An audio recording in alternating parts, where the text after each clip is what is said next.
जिस उपदेश से राम जी को राजकुमार भगवान राम बने, वो उपदेश आप सुन रहे हैं। कितना ऊंचा ग्रंथ है, इसको वाल्मीकि रामायण भी बोलते, योग वशिष्ठ महारामायण भी बोलते। राम तीर्थ ने इसी का बार बार अध्ययन किया था। ये आप भी शांत हो जाएंगे परमात्मा में, और दूसरों को भी शांति देने की क्षमता देने वाला ये सदग्रंथ है। इसको वेदांत का सिद्धांत ग्रंथ बोलते हैं। दूसरे होते प्रक्रिया ग्रंथ। ये करके फिर कब वो आचार्य बनो तब समझो, ये तो थोड़ा पढ़ो और फिर वही सिद्धांत की बात। तो बार बार योग वशिष्ठ महारामायण विचारने योग।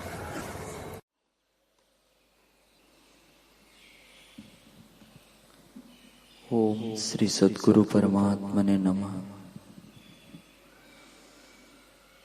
वशिष्ठ जी बोले, हे राम जी, आत्मपद संतों की संगति द्वारा बहुत सुगमता से प्राप्त होता है। ज्ञानवानों की पृथक पृथक सेवा करो और उनके वाक्यों को विचार कर बुद्धि को तीक्ष्ण करो। जब बुद्धि तीक्ष्ण होगी तब अहंता रूपी विष की वेली का नाश करेगी। यह विचार करना चाहिए कि मैं कौन हूं और यह जगत क्या है। इस प्रकार संतों और शास्त्रों के वचनों का निर्णय करने से सत्य सत्य होता है और जो असत्य है वह असत्य हो जाता है।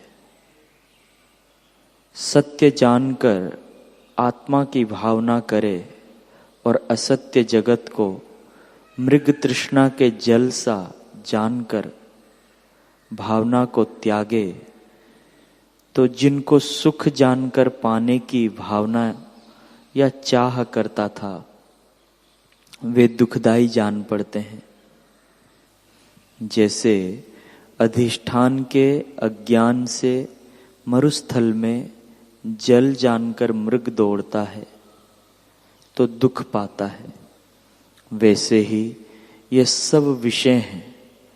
सबका अधिष्ठान आत्म तत्व है। वह शुद्ध रूप, परम शांत और परमानंद स्वरूप है, जिसको पाकर फिर जीव दुखी नहीं होता। हे राम जी, बंधन का कारण भोग की वासना है। भोगों से शांति नहीं मिलती। जब संतों की संगति होती है तब कल्याण होता है और अनात्मा में अहम भाव छूट जाता है और किसी प्रकार शांति नहीं मिलती। हे राम जी, बालक की नाई हमारे वचन नहीं है, हमारा कहना यथार्थ है, क्योंकि हमको स्वरूप का स्पष्ट भान है। जब अहंता मिट जावे तब सुखी हो। इससे अहंता का नाश करो।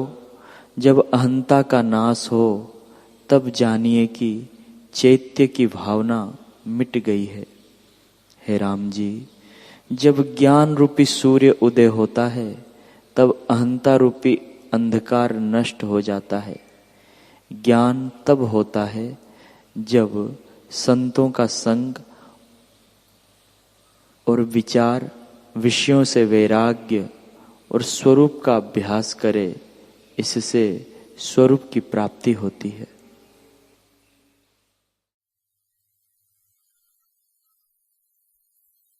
ओम श्री सद्गुरु परमात्मा ने नमः। श्री योग वशिष्ठ महारामायण उत्पत्ति प्रकरण सर्ग 44। श्री वशिष्ठ जी बोले, हे रामचंद्र जी, जैसा जैसा संवेदन चित्त संवित में फुरता है तैसा ही तैसा रूप जगत होकर भासता है। ये जितने तत्व और तन्मात्रा हैं, वे सब चित्त संवेदन के फुरने से स्थित हुए हैं।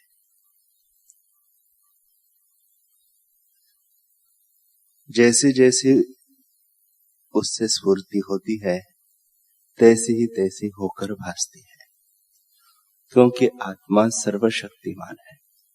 इसलिए जिस पदार्थ का फुरना फुरता है, वही अनुभव में सतरूप होकर भासता है। पंच ज्ञानेंद्रिय और छठे मन का जो कुछ विषय होता है, वह सब असतरूप है और आत्म सत्ता इनसे अतीत है। विश्व भी क्या रूप है? जैसे समुद्र में तरंग होते हैं, तैसे ही आत्मा में जगत स्थित है। जैसे तेज और प्रकाश अनन्य रूप है, तैसे ही आत्मा और जगत अनन्य रूप है। जैसे थंभे में शिल्पी पुतलियां देखता है, जैसे मृत्तिका के पिंड में कुम्हार बर्तन देखता है, और जैसे भीत पर चितेरा रंग की मूर्ति लिखता है, सो अनन्य रूप है, तैसे ही परमात्मा में सृष्टि अनन्य रूप है। हे रामचंद्र जी, जैसे मरुस्थल में मृग तृष्णा का जल और तरंगे असत है पर सतरूप होकर भासते हैं, तैसे ही आत्मा में असत रूप जगत त्रिलोकी भासती है। जब चित्त संवेदन में संवेदन फुरता है, तब यह जगत भासता है, और जब संवेदन नहीं फुरता, तब जगत भी नहीं भासता। जगत कुछ ब्रह्म से भिन्न नहीं है। जैसे बीज और वृक्ष में, क्षीर और मधुरता में, मिरज और तीक्ष्णता में, समुद्र और तरंग में, वायु और स्पंद में कुछ भेद नहीं होता, तैसे ही आत्मा और जगत में कुछ भेद नहीं। जैसे अग्नि में उष्णता स्वाभाविक स्थित है, तैसे ही निराकार आत्मा में सृष्टि स्वाभाविक स्थित है। हे रामचंद्र जी, यह जगत ब्रह्मरूपी रत्न का किंचन है। जैसा जैसा किंचन होता है, तैसे ही तैसा होकर भासता है। अकारण पदार्थ कारण ही होता है, और जिस अधिष्ठान में भासता है, उससे अनन्य रूप होता है। अधिष्ठान से भिन्न उसकी सत्ता नहीं होती। तैसे यह जगत आत्मा में अनन्य रूप है, कुछ उपजा नहीं, परंतु संवेदन फुरने से भासता है। जितने जगत और वासना है, उनका बीज संवेदन है। इससे वे भ्रम है। इसलिए संवेदन के अभाव का पुरुषार्थ करो।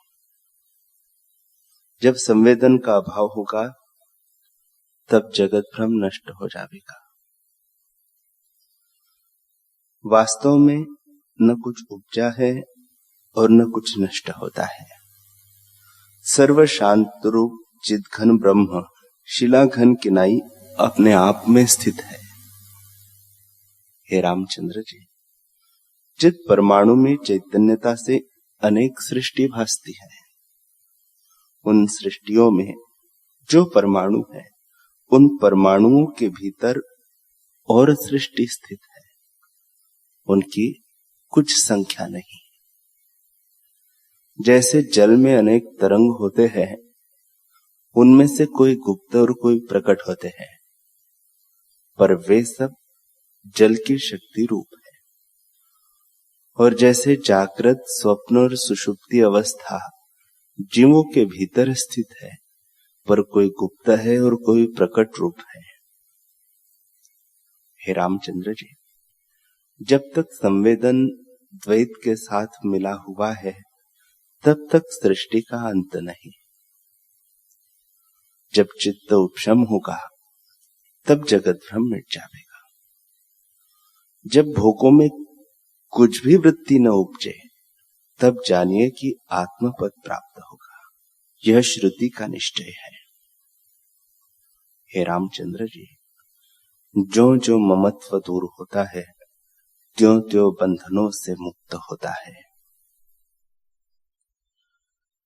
जब अहम भाव अर्थात जीवत्व भाव निर्वाण होता है, तब जन्मों की संपदा नष्ट हो जाती है, केवल शुद्ध रूप ही होता है, और तब स्थावर जंगम रूप जगत सब आत्मरूप प्रतीत होता है।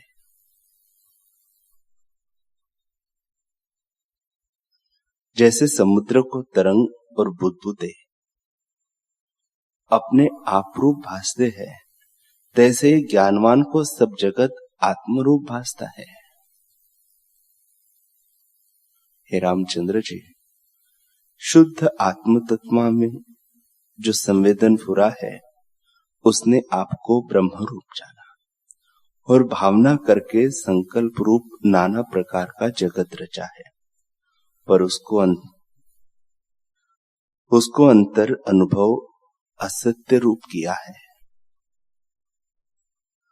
उसमें कोई निमेष में अनेक युगों का अंत भासता है और कहीं अनेक युगों में एक निमेष का अनुभव होता है। श्री वशिष्ठ जी बोले, हे रामचंद्र जी, चित परमाणु में जो एक निमेष होता है, उसके लाखवें भाग में जगतों के अनेक कल्प फुरते हैं, और उन सृष्टियों में जो परमाणु है, उनमें सृष्टि फुरती है। जैसे समुद्र में तरंग फुरते हैं, सो जल रूप ही तरंग शब्द और उसका अर्थ भ्रमरूप है, तैसे ही आत्मा में भ्रमरूप अनेक सृष्टि फुरती है। जैसे मरुस्थल में मृग तृष्णा की नदी चलती दृष्टि आती है, तैसे ही आत्मा में यह जगत भासता है। जैसे स्वप्न सृष्टि और गंधर्व नगर भासते हैं, जैसे कथा के अर्थ चित्त के फुरते हैं, जैसे कथा के अर्थ चित्त में फुरते हैं और संकल्प पूर्व भासता है, तैसे ही जगत असत रूप सत होकर भासता है। इतना सुनकर राम जी ने पूछा, हे ज्ञानवानों में श्रेष्ठ, जिस पुरुष को विचार द्वारा सम्यक ज्ञान हुआ है और निर्विकल्प आत्मपद की प्राप्ति हुई है, उसको अपने साथ देह कैसे भासती है, उसकी देह कैसे रहती है और देह प्रारब्ध से उसका शरीर कैसे रहता है। वशिष्ठ जी बोले, हे रामचंद्र जी, आदि जो ब्रह्म शक्ति में संवेदन फुरा है, उसका नाम नीति हुआ है। उसमें जो संसार भावना, उसमें जो संभावना की है कि यह पदार्थ ऐसे होगा, इससे होगा और इतने काल रहेगा, वैसे ही अनेक कल्प पर्यंत होता है। जितना काल उसने धारा है, उतने काल का नाम नीति है।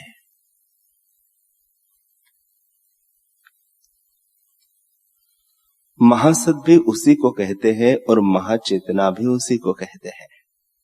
महाशक्ति भी उसी का नाम है और महाअदृष्ट व महाकृपा भी वही है और महाउद्भव उसी को कहते हैं। अर्थ यह कि वह नीति अनंत ब्रह्मांडों को उपजाने वाली है। जैसा फुरना दृढ़ हुआ है, तैसा ही रूप होकर स्थित है। यह स्थावर रूप है, यह जंगम है, यह दैत्य है, यह देवता है, यह नाग है, यह नागिनी है। ब्रह्मा से तृण पर्यंत जैसा उसमें अभ्यास है, उसी प्रकार स्थित है। स्वरूप से ब्रह्म सत्ता का व्यभिचार कदाचित नहीं हुआ, वह तो सदा अपने आप में स्थित है। जो ज्ञानवान पुरुष है, उसको सब ब्रह्म स्वरूप भासता है, और जो अज्ञानी है, उसको जगत और नीति भी भिन्न भासती है। ज्ञानवान को सब अचल ब्रह्म सत्ता ही भासती है और अज्ञानी को चल रूप जगत भासता है।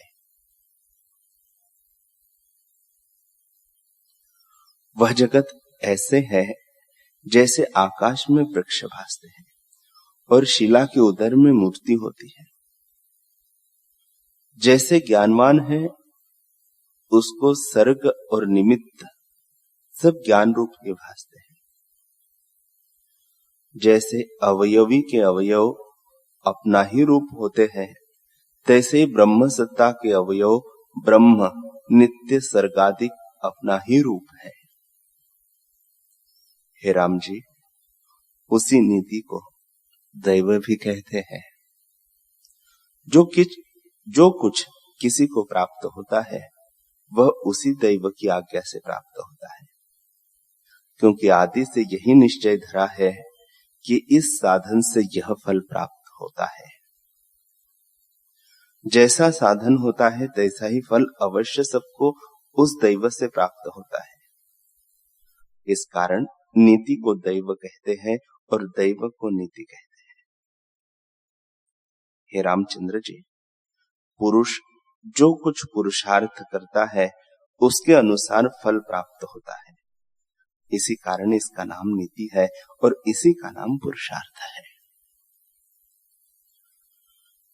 तुमने जो मुझसे दैव और पुरुषार्थ का निर्णय पूछा और मैंने कहा उसी की तुम पालना करो, इसी का नाम पुरुषार्थ है और इसका जो फल तुमको प्राप्त हो उसका नाम दैव है। हे रामचंद्र जी, जो पुरुष ऐसा दैव परायण हुआ है कि मुझको जो कुछ दैव भोजन करावेगा सो ही करूंगा और मौनधारी होके अक्रिय हो बैठे, उसको जो आय प्राप्त हो सो भी नीति है। और जो पुरुष भोगों के निमित्त पुरुषार्थ करता है वह भोगों को भोग कर मोक्ष पर्यंत अनेक शरीरों को धारेगा, यह भी नीति है। हे रामचंद्र जी, जो आदि संवेदन में संवेदन फुरकर भवितव्यता धरी है उस ही प्रकार स्थित है, उसका नाम नीति है। उस नीति को ब्रह्मा, विष्णु और रुद्र भी उल्लंघन नहीं कर सकते तो और कैसे उल्लंघ सके। हे रामचंद्र जी, जो पुरुष पुरुषार्थ को त्याग बैठे हैं उनको फल नहीं प्राप्त होता, यह भी नीति है। और जो पुरुष फल के निमित्त पुरुषार्थ करता है उसको फल प्राप्त होता है, यह भी नीति है। जो पुरुष प्रयत्न को त्याग कर निष्क्रिय हो बैठे हैं और मन से विषयों के चित्त में वासना करते हैं, वे निष्फल ही रहते हैं। और जो पुरुष कर्तृत्व को त्याग कर चित्त की वृत्ति से शून्य देव परायण हो रहे हैं और विषयों की चित्त में वासना नहीं करते, उनको सफलता ही होती है। क्योंकि फुरने से रहित होना भी पुरुषार्थ है। यह भी नीति है कि अर्थ चिंतन करने वाले को प्राप्ति नहीं होती और अचानक को प्राप्ति होती है। हे रामचंद्र जी, पुरुषार्थ सफल भी नहीं है जो आत्मबोध के निमित्त न हो। जब ब्रह्म सत्ता की ओर तीव्र अभ्यास होता है तब परम पद की अवश्य प्राप्ति होती है। और जो परम पद पाया तब सब जगत चिदाकाश रूप होकर भासता है। नीति आदि जो विस्तार कहे हैं सो सर्व भ्रम रूप है। केवल ब्रह्म सत्ता ही ऐसे होकर भासती है। जैसे पृथ्वी में रस सत्ता है और वह तृणवत गुच्छे और फूल रूप होकर स्थित है, तैसे ही नीति आदि सब जगत होकर ब्रह्म ही स्थित है और कुछ वस्तु नहीं। श्री वशिष्ठ जी बोले, हे रामचंद्र जी, जो कुछ तुमको भासता है सो सर्वदा और सब ओर से ब्रह्म तत्व ही सर्वात्मा होकर स्थित हुआ है। वह अनंत आत्मा है। जब उसमें चित्त शक्ति प्रकट होती है अर्थात शुद्ध चैतन्य मात्र में अहम स्फूर्ति होती है, तब जगत भासता है। कहीं उपजता है, कहीं नष्ट होता है, कहीं हुलास करता है, कहीं चित्त भासता है, कहीं किंचन है, कहीं प्रकट है और कहीं अप्रकट भासता है। निदान नाना प्रकार का जगत है। जहां जैसा तीव्र अभ्यास होता है वहां वैसा होकर भासता है, क्योंकि आत्मा सर्वशक्ति और सर्वरूप है। जैसा जैसा फुरना उसमें दृढ़ होता है वही रूप होकर भासता है। हे रामचंद्र जी, ये जो नाना प्रकार की शक्तियां कही है सो वास्तव में आत्मा से कुछ भिन्न नहीं है। बुद्धिमानों ने समझाने के निमित्त नाना प्रकार के विकल्प जाल कहे हैं। आत्मा में विकल्प जाल कोई नहीं। जैसे जल और उसके तरंग में, सुवर्ण और भूषण में और अवयवी और अवयव में कुछ भेद नहीं, तैसे ही आत्मा और शक्ति में कुछ भेद नहीं। हे रामचंद्र जी, एक संवित है और एक संवेदन है। संवित वास्तव है और संवेदन कल्पना है। जब संवित में चिन्मात्र संवेदन फुरता है तो वह जैसे चेतता जाता है तैसे ही होकर स्थित होता है।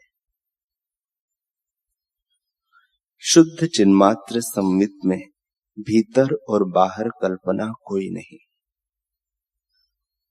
जब स्वभाव से किंचन रूप संवेदन होता है तब आगे कुछ देखता है और उसे देखने से नाना प्रकार के आकार भासते हैं, पर वह और कुछ नहीं, सर्व ब्रह्म ही है।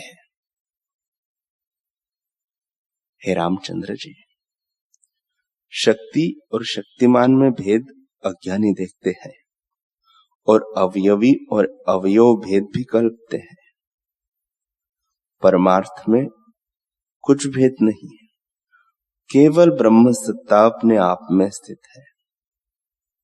उसके आश्रय संकल्प आभास होता है। जब संकल्प की तीव्रता होती है तब वह सत हो अथवा असत, परंतु उसी का भान होता है। श्री वशिष्ठ जी बोले, हे रामचंद्र जी, यह जो सर्वगत देव परमात्मा महेश्वर है, यह स्वच्छ अनुभव परमानंद रूप और आदि अंत से रहित है। उस शुद्ध चिन्मात्र परमानंद से प्रथम जीव उपजा, उससे चित्त उपजा और चित्त से जगत उपजा है। राम जी ने पूछा, हे भगवान, अनुभव परिणाम से जो शुद्ध ब्रह्म तत्व सर्वव्यापी द्वैत से रहित स्थित है, उसमें तुच्छ रूप जीव कैसे सत्यता पाता है? वशिष्ठ जी बोले, हे रामचंद्र जी, ब्रह्म सदाभास है, अर्थात असतरूप जगत उससे सद्भासता है, और स्वच्छ अर्थात आभास रूपी जगत से रहित है। बृहत है अर्थात बड़ा है। बड़ा भी दो प्रकार का है। अविद्याकृत जगत से जो बड़ा है सो अविद्या की बढ़ाई मिथ्या है। ब्रह्म बढ़ाई सर्वात्मक रूप है। स सर्वदेश, सर्वकाल और सर्व वस्तु से पूर्ण है, और अविद्याकृत बढ़ाई देश काल वस्तु से रहित निराकार है। सो ज्ञानी का विषय है, इससे बृहत है और परम चेतन है। भैरव है अर्थात जिसके भय से चंद्रमा, सूर्य, अग्नि, वायु और जल अपनी मर्यादा में चलते हैं। परमानंद है, अविनाशी है, सर्व ओर से पूर्ण है, सम है, शुद्ध है और अचिंत्य है, अर्थात वाणी से नहीं कहा जाता, और क्षोभ से रहित चिन्मात्र है।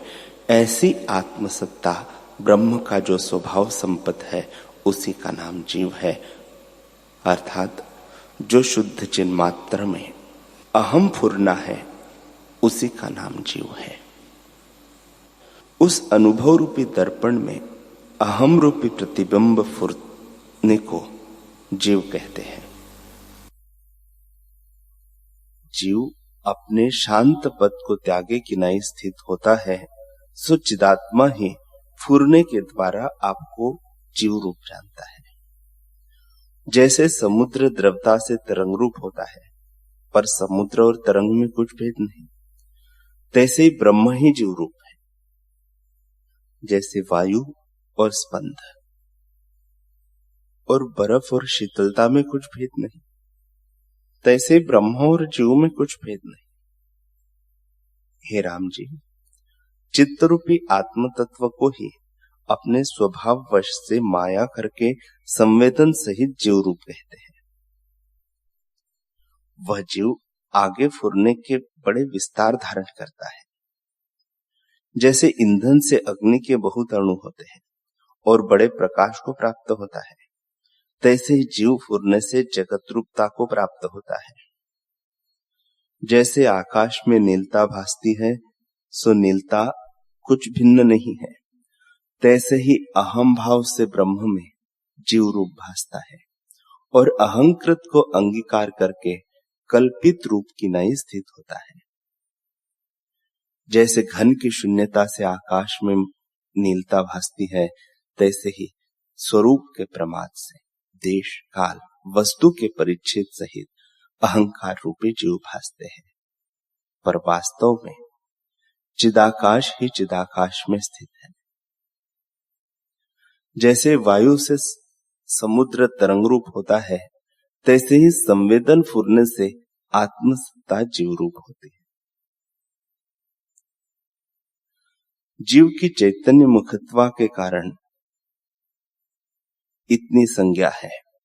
चित्त, जीव, मन, बुद्धि, अहंकार, माया, प्रकृति सहित ये सब उसी के नाम है।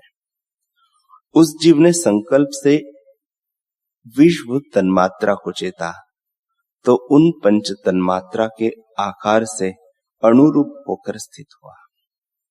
उससे अणु अनउपजे ही उपजे के नए स्थित हुए और भासने लगे। फिर उसी चित्त संवेदन ने अणु अंगीकार करके जगत को रचा। और जैसे बीज से सत अंकुर वृक्ष होता है, तैसे ही संवेदन ने विस्तार पाया। प्रथम वह एक अंड रूपी होकर स्थित हुआ और फिर उसने अंड को फोड़ा। जैसे गंधर्व नगर और स्वप्न की सृष्टि भासती है, तैसे ही उसमें जगत भासने लगा। फिर उसमें भिन्न भिन्न देह और भिन्न भिन्न नाम कल्पे। जैसे बालक मृत्तिका की सेना कल्पता है और उसका भिन्न भिन्न नाम रखता है, तैसे ही स्थावर जंगम आदि नाना कल्पना की पृथ्वी, जल, अग्नि, वायु और आकाश, इन पांचों भूतों की सृष्टि संकल्प से उपजी है। हे रामचंद्र जी, आदि ब्रह्म से जो जीव फुरा है, उसका नाम ब्रह्मा है। वह ब्रह्मा आत्मा में आत्मरूप होकर स्थित है और उसमें क्रम करके जगत हुआ है। जैसे वह चेतता है, तैसे ही होकर स्थित होता है। जैसे समुद्र में द्रवता से तरंग होते हैं, तैसे ब्रह्म में चित्त स्वभाव से जीव होता है। वह जीव जब प्रमाद से अनात्म भाव को धारण करता है, तब कर्मों से बंधनवान होता है। जैसे जल जब दृढ़ जड़ता को अंगीकार करता है, तब बर्फरूप होकर पत्थर के समान हो जाता है। तैसे जीव जब अनात्म में अभिमान करता है, तब कर्मों के बंधन में आता है। हे राम जी, कर्मों का बीज संकल्प है और संकल्प जीव से फूटता है। जीवत्व भाव तब होता है जब शुभ चेतना मात्र स्वरूप से उत्थान होता है। उत्थान के अर्थ यह है कि जब प्रमाद होता है, तब जीवत्व भाव होता है, और जब जीवत्व भाव होता है, तब अनेक संकल्प कल्पना फुटता है। उन संकल्प कल्पनाओं से कर्म होते हैं और कर्मों से जन्म मरण आदि नाना प्रकार के विकार होते हैं। जैसे बीज से अंकुर और पत्र होते हैं, फिर आगे फूल, फल और टास होते हैं, तैसे ही संकल्प कर्मों से नाना प्रकार के विकार होते हैं। जैसे जैसे कर्म जीव करता है, उसके अनुसार जन्म, मरण और अधः ऊर्ध्व को प्राप्त होता है। हे राम जी, मन के फुरने का नाम कर्म है, फुरने का ही नाम चित्त है, फुरने का ही नाम कर्म है और फुरने का ही नाम दैव है।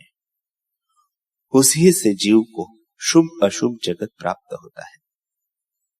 सबका आदि कारण ब्रह्म है। उसके प्रथम मन उत्पन्न हुआ, फिर उस मन ही ने संपूर्ण जगत की रचना की है। जैसे बीज से प्रथम अंकुर होता है, फिर पत्र, फूल और फल और टास होते हैं, तैसे ही ब्रह्म से मन और जगत उपजता है।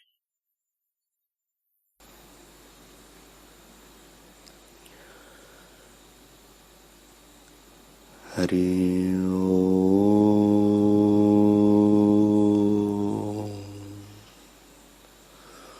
हरि ओम।